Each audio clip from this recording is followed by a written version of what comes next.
as long as you're doing every little thing that you can, whether it's small, whether it's big, it's important and it's making a difference.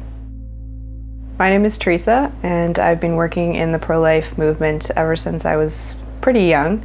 My family was really involved in pro-life work, so they got me going in it when I was probably around 10, 12 years old. And then I soon kind of made that my own, and I've pursued that a lot in my teenage years and then now in my early adulthood.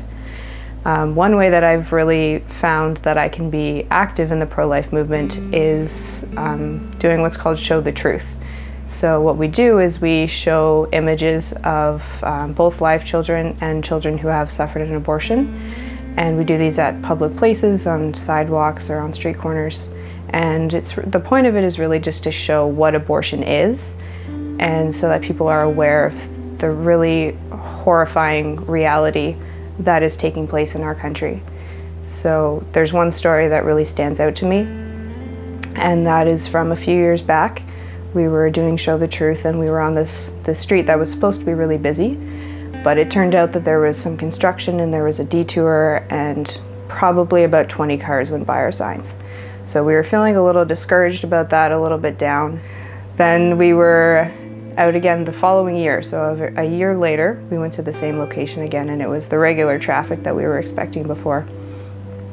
And this man pulled up, and he got out of his car, and he came over and he asked us who we were, and we told him. And he said, I think I've seen you guys here before. And I was like, oh, that's possible. We go to a lot of locations. And he said, I was driving through here last year with my daughter, and I was actually taking her to an abortion clinic. And he said, I saw your signs and I turned my car right around. I couldn't do it. And he said, thanks to you, I have this beautiful granddaughter. And he was like, do you want to see her? And he opened up the back door of his car, and there was this little girl, blonde hair, blue eyes, sitting in the back seat, just out for a ride with Grandpa. And she was there because we were there that day, and because we showed him what was going to happen to his little granddaughter. And so it just goes to show that you don't always see the fruits of your work. Sometimes it's going to take a year, sometimes it's going to take 2 years, sometimes you might not ever see it.